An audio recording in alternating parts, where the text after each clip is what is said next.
सबको नमस्कार। अभी कुछ दिन पहले एक व्यक्ति मेरे पास आया और उसने मुझे बताया कि वो एक प्राइवेट हॉस्पिटल में गया।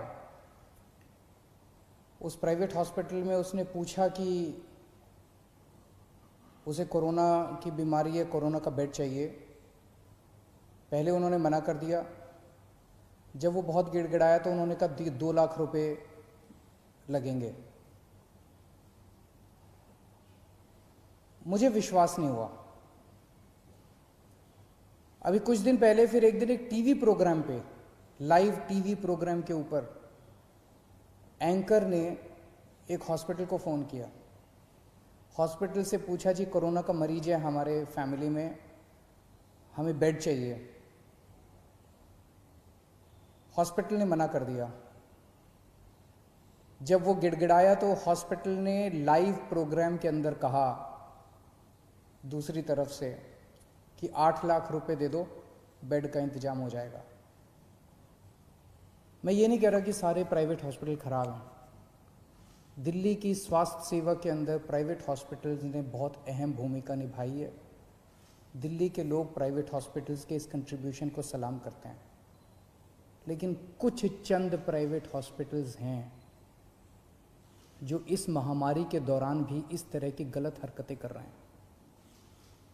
पहले कहते हैं बेड्स नहीं है, और जब और इंसिस्ट करो तो कहते हैं 2 लाख रुपए दे दो, 5 लाख रुपए दे दो, 8 लाख रुपए दे दो। इसको बेड्स की ब्लैक मार्केटिंग नहीं कहेंगे तो और क्या कहेंगे। तो ट्यूसडे को, मंगलवार को, पिछले हफ्ते मंगलवार को हम लोगों ने एक ऐप लॉन्च किया। हमने कहा ये ब्लैक मार्केटिंग क्यों होती है, क्योंकि जनता को पता ही नहीं कि इस अस्पताल में कितने बेड खाली हैं, कितने बेड भर गए। तो वो अपने हिसाब से ब्लैक मार्केटिंग कर रहा है। वो जो भी 2-4 कर रहे हैं, सारे नहीं कर रहे, सारे बहुत अच्छे हैं। फिर से मैं कह दूं कि सारे प्राइवेट हॉस्पिटल्स बहुत अच्छे हैं, 2-4 हैं जो बदमाश हैं। अगर हम इसको, हमने ये सोचा अगर हम इसको सारी जानकारी को ट्रांसपेरेंट कर दें, अगर हम जनता को बता दें कि भाई इस अस्पताल में इतने टोटल बेड हैं, इतने खाली हैं, इतने वेंटिलेटर हैं, इतने खाली हैं, तो जनता को सब पता चल जाएगा। फिर तो कोई गड़बड़ नहीं कर सकेगा। और पिछले मंगलवार को हम लोगों ने ये ऐप लॉन्च करके दिल्ली सरकार का, और सारे अस्पतालों की लिस्ट डाल दी कि किस अस्पताल में कितने बेड है, कितने खाली हैं। और फिर तो जो बवाल हुआ, मतलब ऐसे टूट के पड़े कई लोग इसके ऊपर, जैसे हमने कोई गुनाह कर दिया, जैसे हमने ये इंफॉर्मेशन डाल के गड़बड़ कर दी। अब लोगों को पता है कि इस अस्पताल का ये लिखा हुआ है, इसके अंदर 20 बेड हैं, खाली हैं 20 बेड, लेकिन ये बेड नहीं दे रहा। जब उसके पास जाओ तो कहता बेड नहीं है, झूठ बोल रहा है। 2 चीजें, इस बेड को अपडेट हम तो कर नहीं रहे, इन्हीं सबको हम लोगों ने पासवर्ड दिया हुआ है। तो उस ऐप के ऊपर अस्पताल खुद अपडेट कर रहा है कि मेरे इतने बेड खाली हैं, और फिर कहता है बेड नहीं है।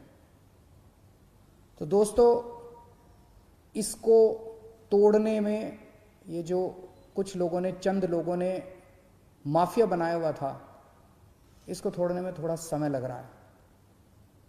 ये पूरे के पूरे एकदम से रिएक्ट कर रहे हैं। कुछ इनमें कुछ चंद अस्पताल दिल्ली के इतने पावरफुल हो गए हैं, सभी पार्टियों के अंदर उनका पहुंच है, ऊपर तक पहुंच है। अंदर प्राइवेट में धमकी दी है उन्होंने कि हम नहीं कोरोना के मरीज लेंगे, जो करना है कर लो। मैं उनको कहना चाहता हूं, कोरोना के मरीज तो लेने पड़ेंगे तुमको। आप लोगों को दिल्ली में अस्पताल बनवाया था पैसे कमाने के लिए नहीं बनवाया था। आपका अस्पताल बनवाया था दिल्ली के लोगों की सेवा करने के लिए। ऐसी महामारी के दौर में मोस्टली अस्पताल सेवा कर रहे हैं, मोस्टली अस्पतालों का पॉजिटिव एटीट्यूड है। लेकिन जो 2-4 अस्पताल इस गुमान में हैं कि वो अपनी दूसरी पार्टी के आकाओं जो बैठे हैं उनके जरिए वो अगर कुछ करवा लेंगे, वो अपनी ब्लैक मार्केटिंग करेंगे, तो उनको मैं आज चेतावनी देना चाहता हूं कि ये बख्शा नहीं जाएगा उनको। कल से मेरी टीम लगी हुई है, हमने 2-4 अफसरों को बिठाया है। जितने ये प्राइवेट अस्पताल हैं जिस जिसकी लिस्ट है, जिस जिसको कहा गया है कि अपने अस्पताल में कोरोना की इलाज करो, एक एक के मालिक को कल से बुला रहे हैं, एक एक का मालिक आ रहा है, उनसे पूछ रहे हैं, उनसे साफ साफ कहा जा रहा है कि देखो कोरोना के मरीजों का इलाज तो करना पड़ेगा, इसके अलावा अगर तुम्हारी कोई समस्या है तो बताओ। इसके ऊपर कोई नेगोशिएशन नहीं होगी कि इलाज नहीं करेंगे, इलाज तो करना पड़ेगा। 20% बेड रखने पड़ेंगे। कुछ लोग कहते हैं जी 20% बेड कैसे रखें, हमारी व्यवस्था नहीं है, तो ठीक है 20% मत करो, पूरे 100% बेड आपके कोरोना के लिए कर देते हैं।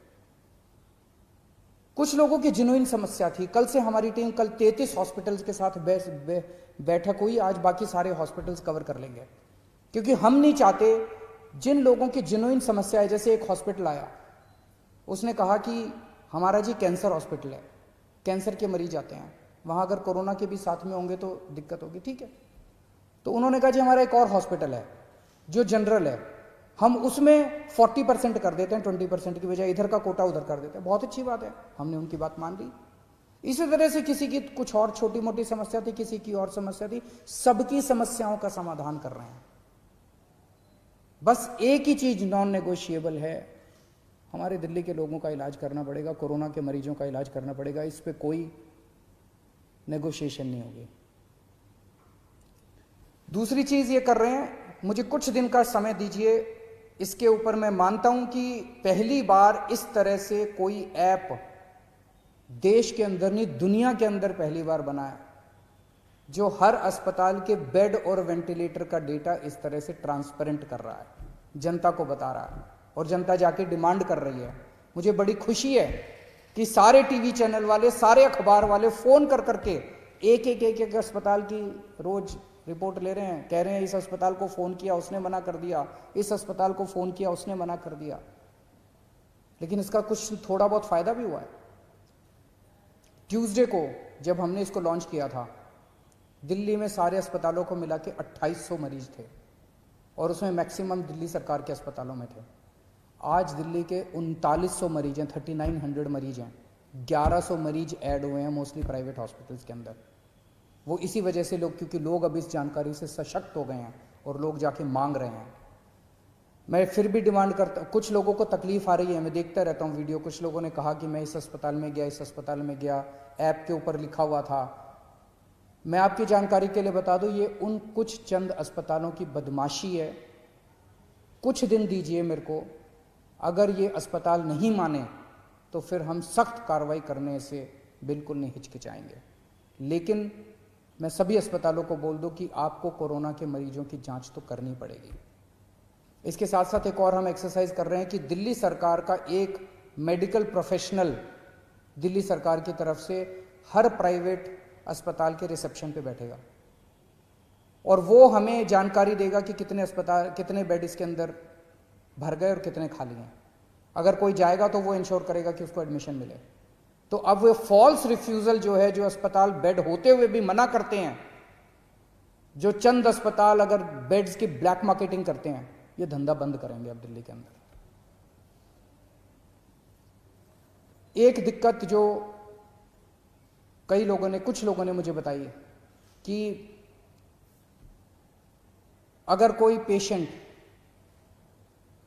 सीरियस है, सांस की तकलीफ हो रही है, ऑक्सीजन सैचुरेशन लेवल काफ़ी कम हो गया, लेकिन अभी कोरोना का टेस्ट नहीं हुआ उसका, वो अस्पताल में जाता है तो उसको कहते हैं सस्पेक्ट मरीज है, अभी उसका कंफर्म नहीं हुआ कि सस्पेक्ट कहते हैं उसको, सस्पेक्ट मरीज है। ऐसे अस्पताल को कोई लेने को मना कर दे, ऐसे मरीज को सारे अस्पताल लेने को मना कर देते हैं, कहते हैं पहले जाके टेस्ट करा के आ। कहां से टेस्ट करा के आएगा? अरे तुम ही तो टेस्ट करोगे, वो कहां से जाके टेस्ट करा के आएगा? तो आज हम ऑर्डर निकाल रहे हैं कि किसी भी सस्पेक्ट मरीज को कोई भी अस्पताल मना नहीं करेगा। अगर कोई मरीज आता है वो सस्पेक्ट है तो उसको मान लो कि वो कोरोना का मरीज है और उसके शुरू कर दो, क्योंकि कोरोना की अलग से दवाई तो है नहीं। अगर वो कोरोना का मरीज है तो पीपी किट पहनना है तो पीपी किट पहन के उसका इलाज शुरू कर दो, उसको ऑक्सीजन तो दे दो, उसको बचा तो लो, उसकी जान तो बचा लो। तो आज हम ऑर्डर पास कर रहे हैं, ऑर्डर कि किसी भी सस्पेक्ट मरीज को मना नहीं किया जाएगा और अस्पताल उसका टेस्ट कराएगा, और टेस्टिंग के बाद अगर कोरोना आ जाता है तो अकॉर्डिंगली काम करेंगे, कोरोना नहीं आता है तो उसको नॉन कोरोना वार्ड में शिफ्ट कर दिया जाएगा। कुछ लोगों ने मुझे कहा कि उन लोगों को कल से मीडिया के अंदर कुछ चल रहा था कि हमने कुछ चंद दिल्ली में टेस्टिंग बंद हो गई है, टेस्टिंग बंद हो गई है, टेस्टिंग बंद हो गई है। आज 5300 सैंपल आए हैं टेस्टिंग, 5300 सैंपल्स की टेस्टिंग हुई जो आज का डेटा है। तो टेस्ट बंद नहीं हुए हैं। दिल्ली में 42 लैब्स, 42 लैब्स सरकारी और प्राइवेट दोनों मिला के टेस्ट करती हैं। उनमें से 6 लैब ऐसी थी जो बदमाशी कर रही थी, ठीक से काम नहीं कर रही थी। उनके खिलाफ एक्शन लेना चाहिए, नहीं लेना चाहिए? उनके खिलाफ एक्शन लिया हम लोगों ने। 36 लैब अभी भी काम कर रही थी, उन 6 के खिलाफ एक्शन लिया है। 36 लैब अभी भी काम कर रही हैं। तो उनको बचाने की क्यों कोशिश की जा रही है जो लैब गलत काम कर रही हैं? तो उन 6 लैब के खिलाफ एक्शन लिया है, 36 लैब अभी भी काम कर रही है, पूरे सैंपल उठ रहे हैं। अगर आपको अपना टेस्ट कराना है, कुछ लोग मुझसे पूछते हैं हम कहां जाएं अगर टेस्ट कराना है। सभी सरकारी अस्पतालों के, दिल्ली सरकार के और कई सारे प्राइवेट हॉस्पिटल्स ने भी फ्लू क्लिनिक बनाए हुए हैं। आप किसी भी सरकारी हॉस्पिटल के या प्राइवेट हॉस्पिटल के फ्लू क्लिनिक में चले जाइए, वहां पे टेस्ट होता है। दिल्ली सरकार के 17 कोविड टेस्टिंग सेंटर्स हैं पूरी दिल्ली में, आप वहां चले जाइए, वहां टेस्ट होता है। और इन 36 में से जितनी प्राइवेट लैब्स हैं, वो प्राइवेट लैब्स अपने खुद के, आप सीधे प्राइवेट लैब से संपर्क कर सकते हैं, वहां भी टेस्ट होता है। लेकिन मेरी आपसे एक गुजारिश है, हम जितनी भी टेस्टिंग की, आज सबसे ज्यादा टेस्ट पूरे देश में केवल दिल्ली में हो रहे हैं, सबसे ज्यादा टेस्ट। और इतने टेस्ट हो रहे हैं कि जो सेकंड है हमसे बहुत दूर है। सबसे ज्यादा टेस्ट दिल्ली में हो रहा है। लेकिन जितनी भी टेस्टिंग कैपेसिटी कर लें, कमी है, लिमिटेड है। अभी हमारी इस टाइम सबसे बड़ी प्रायोरिटी केवल और केवल लोगों की जान बचाना है। माइल्ड केसेस हैं, एसिम्टोमेटिक केसेस हैं, वो तो ठीक हो ही जाएंगे। कोरोना आया चला जाएगा, जैसे बुखार आता है चला जाता है। जो सीरियस केस हो जाते हैं, जिनका ऑक्सीजन सैचुरेशन लेवल गिर जाता है, रेस्पिरेटरी रेट बढ़ जाता है, उनको बचाना हमारा मकसद है। अगर सभी एसिम्टोमेटिक लोग अपने टेस्ट कराने पहुंच जाएंगे तो सिस्टम कोलैप्स कर जाएगा हमारा। लोगों के मन में दहशत है, इस दहशत को निकालना पड़ेगा। लोग डरे हुए हैं और इस डर की वजह से सब चाहते हैं कि मैं भी टेस्ट करा लूं, मैं भी टेस्ट करा लूं, मैं भी टेस्ट करा लूं। दिल्ली की 2 करोड़ जनसंख्या है। अगर हर रोज 10,000 एसिम्टोमेटिक लोग टेस्ट कराने पहुंच गए तो हमारी लैब तो कम पड़ जाएंगी ना, कितनी भी टेस्टिंग की कैपेसिटी बना ले हम।